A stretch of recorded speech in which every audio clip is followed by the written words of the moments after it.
or the left to mount a full frontal attack and try to reimpose the Fairness Doctrine the way it once stood on the books. I think what they're probably likely to do is go through the back door, use things like localism mandates, community oversight boards, various other types of media oversight regulations, public interest requirements.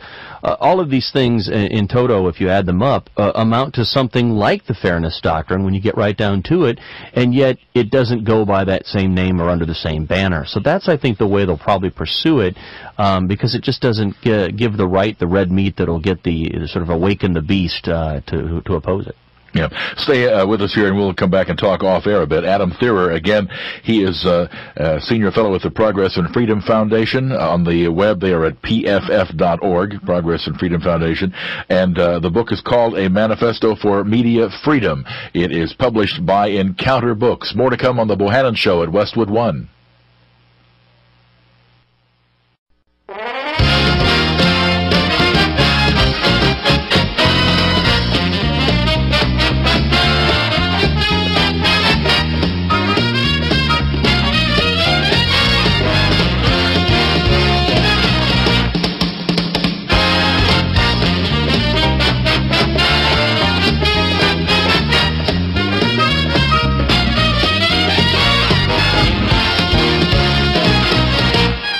Hi there, good evening, and welcome to the Jim Bohannon Show from Westwood One Radio. We're at 1-866-50-JIMBO, 1-866-505-4626. On the web, you'll find us at jimbotalk.net. Well, we have a new Congress coming up, and of course already there are discussions looking ahead to the midterm congressional and gubernatorial elections of 2010. We're going to be talking about a variety of aspects of that tonight. First of all, if you have not been following the news headlines of the evening, the chance for the Democrats to have a filibuster-proof Senate have gone down the drain, at least assuming straight party line votes, because that would require 60 senators, and the Georgia runoff now has given the incumbent Republican Saxby Chambliss a victory tonight, fairly substantially, about 60 to 40% in a runoff with Democrat Jim Martin. So even if Al Franken manages to take the seat that is now in recount from Norm Coleman in Minnesota, the best that the Democrats could have would be 59 seats. But again, that's only an argument that applies to straight party line votes. In point of fact, on some issues, there would probably be a filibuster-proof Senate. Anyway, we're going to lead off our discussion tonight with another change that is coming up. As 2010, of course, looms, we have now suddenly word that an incumbent, and one who had until recent times been, I guess, a pretty solidly entrenched incumbent, Mel Martinez, the Republican senator from Florida, will not be seeking a second term. And we're joined now by Westwood One Metro Network's reporter Rory O'Neill, who is based in Florida. For more on that, do we know why Senator Martinez is doing this? Well, the senator, first, good evening, Jim. The senator says he's doing it to spend more time with family and friends back here in Florida, and he says it wasn't the political tea leaves that made him make that decision, but of course the latest polls show he had about a 35% approval rating, so any re-election campaign would have been a tough one. Yeah, absolutely. Certainly the Democrats are feeling their oats and looking for any vulnerable incumbent anywhere, and the fact is that the things have not looked good for him, and he has been, of course, closely linked to the Bush administration. He was a cabinet member, for Pete's sake. Right, the former HUD secretary. You know, he was also head of the RNC. Because he's an immigrant from Cuba, came over here from Cuba as a teen. He was a very high-profile figure because of his Hispanic draw, but really still was not incredibly popular here. Also, I should note that really the code for spending time with family, most of us around here understand that it's a chance for the senator to go make money. Before this, he was mayor of the county of Orange County, Florida, where Orlando is, and so he really hasn't been collecting that big paycheck for a number of years. So we think that this will probably get him on some nice-paying law firm consulting circuit and be able to put away some retirement funds. $162,500 a year sounds pretty good to most of us, but let's face it, for a person in a senator's position, almost all of them could go out into the private sector somewhere and make considerably more money. And there's no question about the fact that with that $162,500 and a certain amount of expenses covered, you've got a lot of expenses you incur.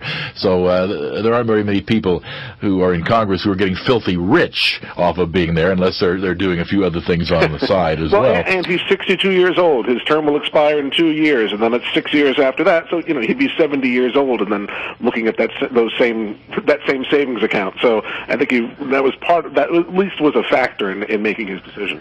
Yeah. Are we hearing any familiar names being bandied about to possibly replace him? I'm told that the name Jeb Bush has come up. Well, Jim, the only name not on the list is mine. Pretty much any political figure with a statewide name recognition from either party is on the short list, which is not short at all. On the Democratic side, though, it must be led by Alex Sink, a woman who is our CFO, the state treasurer. And then on the Republican side, the list is a long one and filled with a lot of very ambitious people. And yes, Jeb Bush has been put on that list as someone who could easily raise the $10 million or so necessary to mount a statewide campaign. State Attorney General Bill McCollum who has run for several statewide offices, repeatedly former member of Congress. Yep, so he's on the list. I could keep on going. The mayor of Miami, the mayor of Orange County, Florida, the Congressman John Mica. Everyone has an eye on an open Senate seat.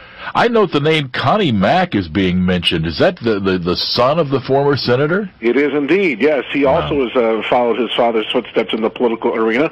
So, yes, Connie Mack Jr., or I think he would be the fourth. But, yeah, Connie Mack the fourth, I think, is also said to be considering a run. And, it really, these things, it all comes down to whether or not they think they can get the 10 or 15 million in order to mount the race. Exactly, and it is such a terribly expensive proposition these days. There's no question about that.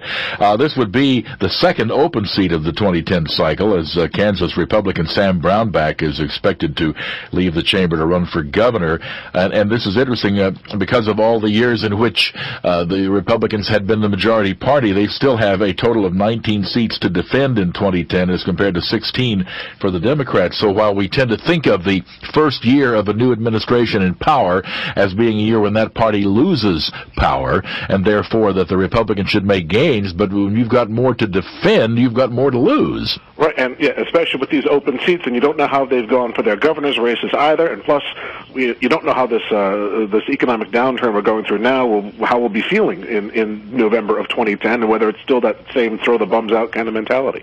I'm curious about the status of Virginia, of Florida and Virginia. Actually, I was going to mention in the same breath, which is the fact they are solidly red states except recently. And you have to wonder, are we talking here about some of the circumstances of the moment, an unpopular president, an unpopular war, coupled with an economic downturn, or are we talking about a serious and, at least for the moment, permanent change away from the solid red state status that some of these states enjoyed? Do you know Florida fairly well? Are we seeing a bluing of Florida, a more purplish haze? Well, it has to be because of the migration of the population. I know you know Florida well, and you look at that Central Florida corridor. They call it the I-4 corridor, the highway that runs from Tampa through Orlando and up to Daytona Beach. That center part of the state has very few people that you would call native sons. Me being among them. Because there are so many quote-unquote foreigners or out-of-staters who relocate here, they bring different political views, so it is tough for Florida to keep its bright red status with so many New Yorkers or people or New Englanders coming down to live here for their retirement years. There actually, I guess, are entire portions of Florida that could be considered Little New York, or even more specific, Little Bensonhurst, or little segments of Boston or Philadelphia or what have you, that almost entire neighborhoods, as people move and you get a critical mass of folks from a certain area, and the winters start to catch up with the aging boomers or people older than that back in say the snow belt, why people say, well, if we're going to move to Florida, let's move down to the west side of Orlando, where all of our friends seem to be. I mean, there's been, I guess, a wholesale transfer of some neighborhoods south, haven't there? Well, absolutely. And, I'm from Rhode Island originally, and we know that all the Red Sox fans, they head to the Fort Myers area to go watch the Red Sox in spring training. So they'll relocate. When they move down, that's where they'll move to, is, around their favorite spring training teams. I mean, it sounds silly, but that's the way people decide to pick what part of Florida they're going to live in. And once you got two friends there, well, maybe the next person will join them. But there's also another interesting fact is that so many people from Puerto Rico are moving into Central Florida. Kissimmee, the area right around Disney World, has got a booming Puerto Rican population. So I shouldn't suggest that all the migration comes from the Northeast to Florida. There is also a big population that's coming up from Puerto Rico as well. And they vote squarely Democratic compared to the Cuban Hispanic population, which is squarely Republican. So it's an interesting divide in the Hispanic community as to what part of the state you're in. All right. In terms of the people from the snow belt in this country, have they tended to be more Democratic or more Republican? Well, I would largely say that if you get the Northeast people moving down, then there'll definitely be a more Democratic tilt to it. I mean, look at Palm Beach County, for instance, has got a huge New York population in there, and that's what makes the transfer down. Yeah. And I'm wondering, in California, which was the giant growth state for so many years, the bloom has been off the rose and population growth has slowed down considerably there. I'm wondering, has Florida reached a saturation point in population growth? It certainly has slowed down. Obviously, we have the third highest foreclosure rate in the nation here, so it's not all things are rosy. One of the things that you're noticing, though, is that people are actually opting for other retirement places. North Carolina now has become a very hot retirement spot. More favorable tax structure, property taxes in particular. A lot of people don't want to deal with the Florida hurricanes and the property taxes and insurance rates, namely, that go along with that. So, as a retirement destination, Florida may be losing a bit of the bloom off the rose, but the state, of course, is trying to lure a younger generation, like me, to relocate to the state, to bring working families here, not just the early bird lunch special crowd. All right. Well, Rory, thanks very much. As always, you do great work for us, and we appreciate you taking time out for us tonight. My pleasure, Jim. Good talking to you. Rory O'Neill right there, Westwood One Metro Network's reporter on the rather surprised decision of the state's Republican freshman Senator Mel Martinez not to run for re-election come 2010. And, of course, that has brought about a considerable scramble. We're going to come back and we're going to talk about that big Republican victory in Georgia tonight, the still unresolved Senate race in Minnesota, and other issues of this new Congress with Lou Jacobson from Congress Now. 1-866-50-JIMBO is our number. We'll be right back.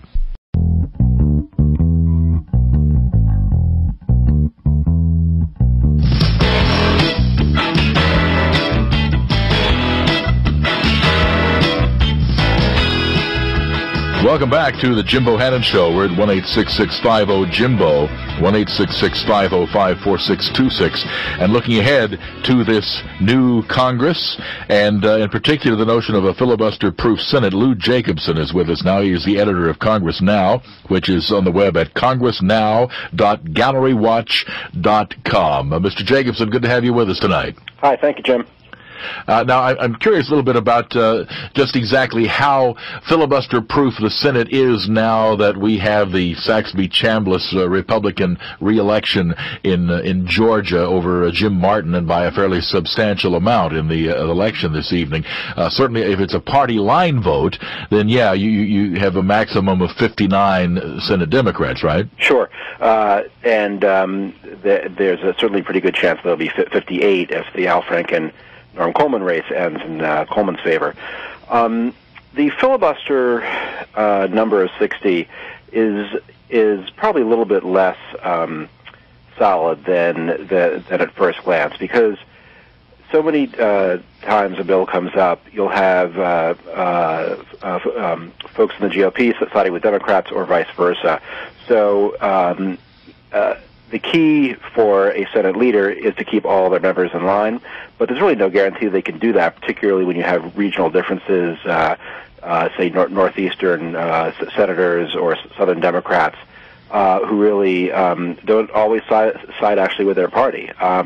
So 60 would have been a very good number for the Democrats if they want sort of increase their chances of breaking a GOP filibuster, but it's no guarantee.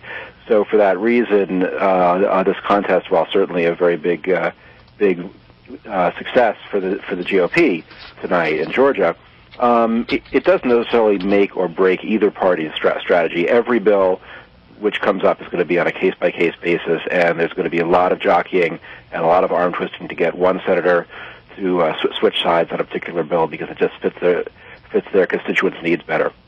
Mm-hmm.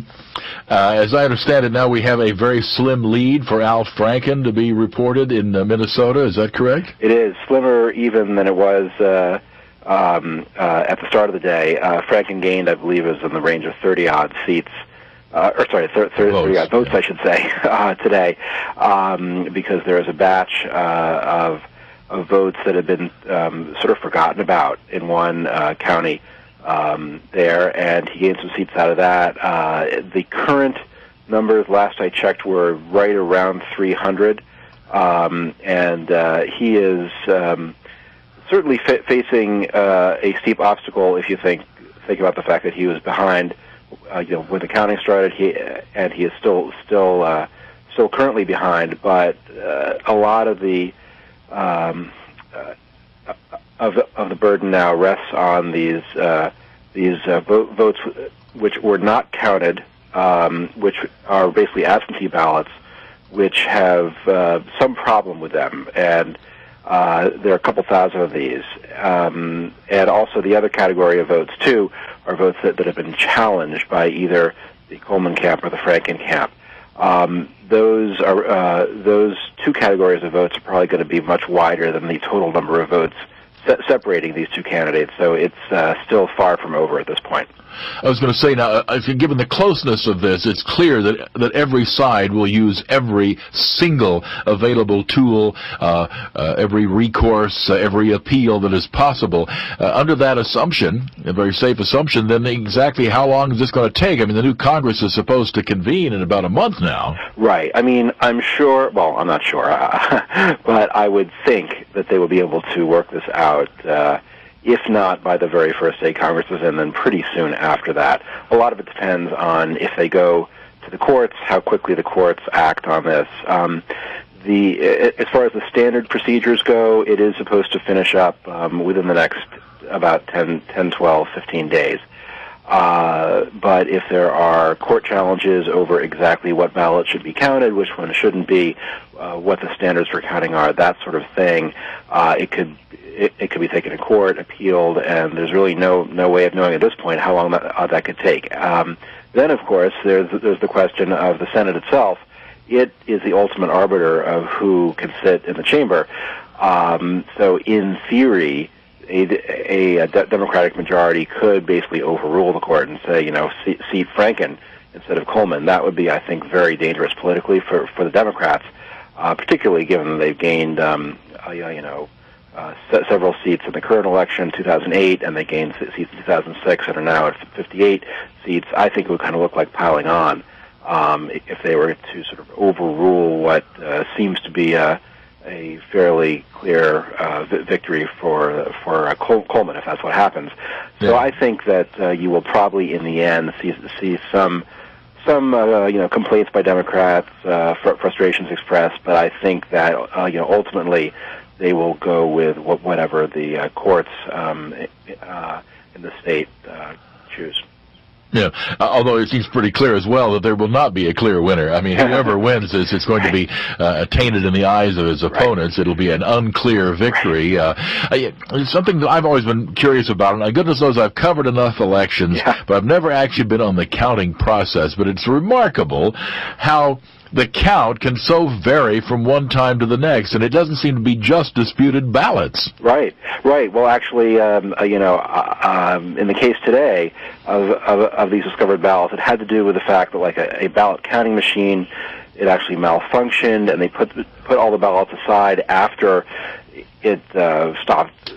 The counting stopped, and they set it aside in a sealed box, and then just sort of forgot about it. And then when they added those back in, I believe from the reports that I've seen, the total number of ballots actually exceeded the number of people who had signed in at that polling place.